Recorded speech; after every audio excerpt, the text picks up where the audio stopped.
my name is Taylor Johnson, and I will be talking to you today about Chapter 2 of Media Ethics at Work.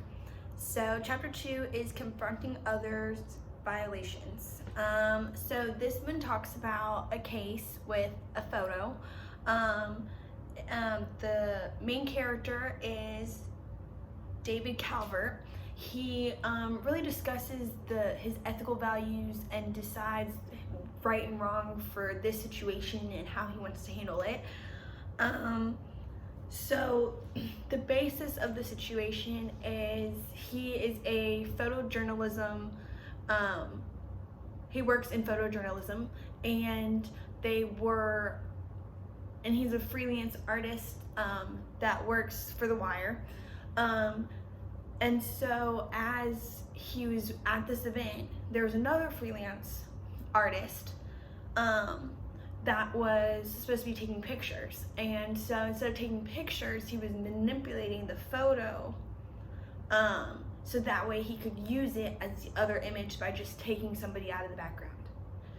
Which in David's mind, that was just completely wrong, and he always loved photojournalism. He had like very high values for it, and he just felt very strongly about the subject. And so he just contemplated and went back and forth on what he wanted to do.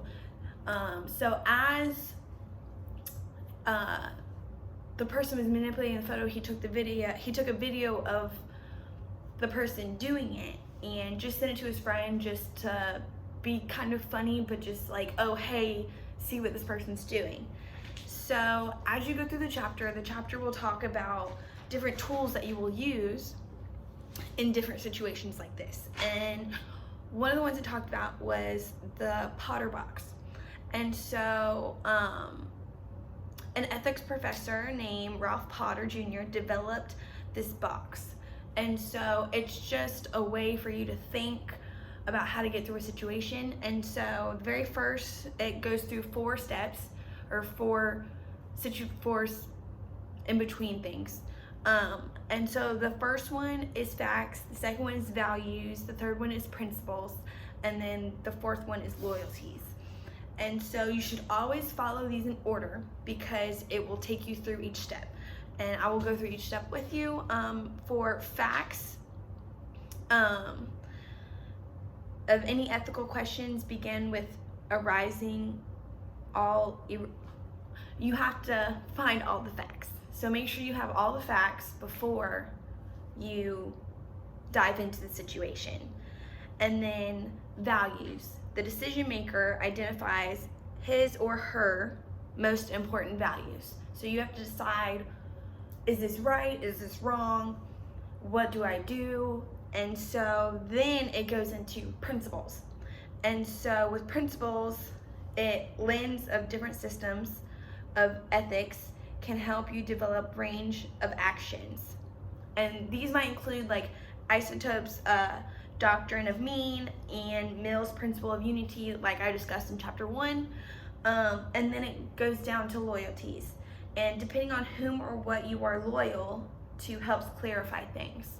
So you have to decide what direction you want to go to and stay strong to that, because that's what will keep loyalties to you and into yourself. And so as you read through the story, he goes through all of those with him. David goes through all of those by himself. And he just like discusses with his friends, with his coworkers, because he doesn't really know what to do. So he talks to them and just decides what he can do. And so then he sends an email to one of his friends that works in the same business or the same area as the freelance photojournalism person that was hired for The Wire, that was supposed to be posting that picture for a story.